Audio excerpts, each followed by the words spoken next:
Hi YouTube. Well, I have a bit of a quandary that I'm bringing to you guys. Let's see, I'm setting up a soft wash system. So my question was, how much difference does this make over this because of this? Well, to start with, I absolutely love this stainless steel hose. It is so easy to work with, so flexible, it doesn't kink, it's just easy to work with. I love it. But it is so freaking restrictive.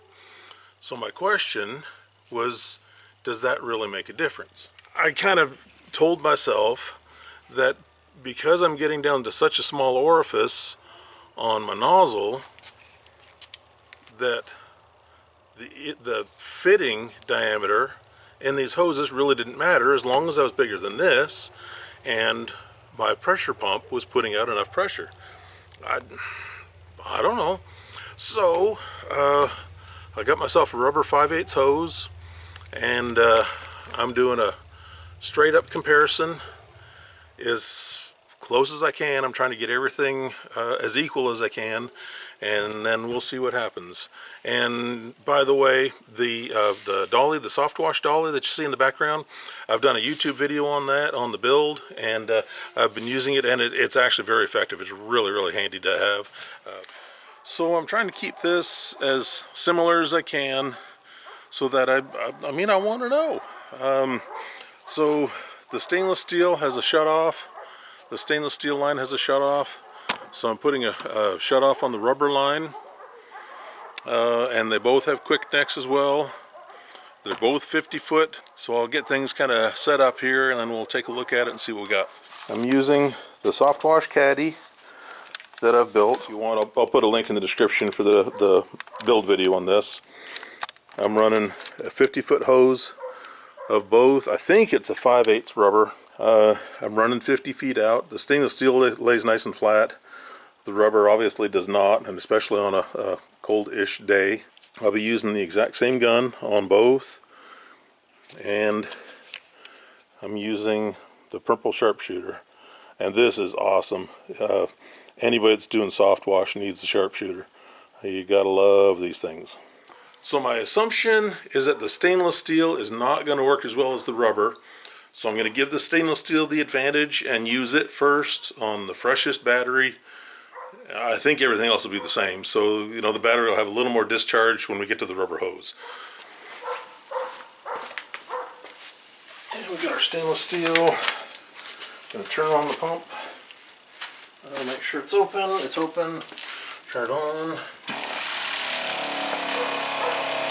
Wait for it to charge.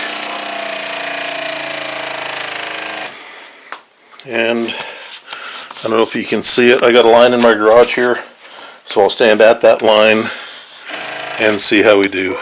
I don't know if you can hear it, but the pump has stopped, so the line is pressurized. And here we go.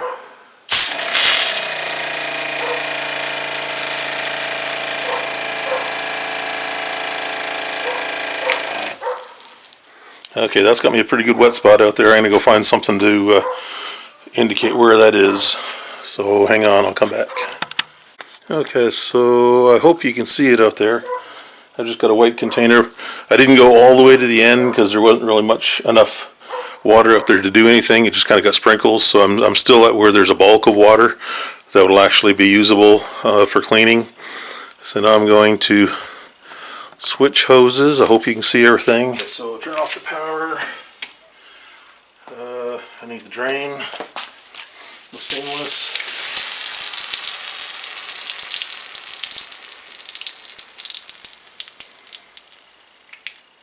Close enough.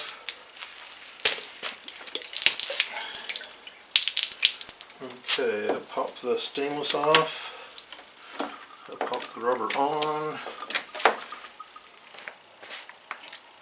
Okay, got the rubber gun, the rubber hose, gun's installed.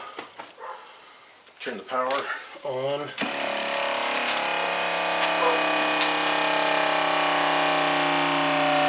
The pump is charging. Okay, the line should be fully charged. Back behind my line, okay.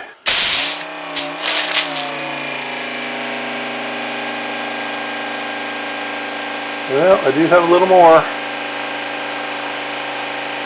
Not much. Lay down enough water to wash something. This ends up putting me about 45, 48. Okay, so there was a bulk of water here with the stainless steel line, and out there I've got a good chunk of water out here. So 1, 2, I'd say it's at least another 4, maybe 5 feet of usable spray. FYI, I thought while I'm doing this testing that I'd go ahead and see what kind of distance I'm shooting. So with the setup I've got right here with the rubber hose, I'm shooting right at 50 feet. Well, I have to say that everything else being equal, or as equal as I can make it, that the 5/8 rubber hose gets you roughly 4 to 5 feet more distance than the stainless steel. In the end, I guess what I've decided is that size does matter to a point. With all my testing, I'm getting wrapped up and trying to put the hose away on the dolly, and it occurs to me I only need that extra 4 or 5 feet when I'm doing a wall. Generally speaking, what have I got, 45 feet is more than enough. So because the rubber is such a pain, I'm going to put it on a hose reel and keep it in the van, and I'm going to hang the stainless steel on the dolly, and I'm going to generally use the stainless steel in case I need unless I need 4 or 5 more feet, and then I'm going to drag out the rubber. Sounds like a plan to me. I hope this is good information. I hope it's helpful. Make sure to check the description below for links or anything that I think of afterwards that might be helpful. Make sure to check out the channel and like and subscribe if I haven't already said it 5 times. Thanks, guys. I appreciate it. See y'all.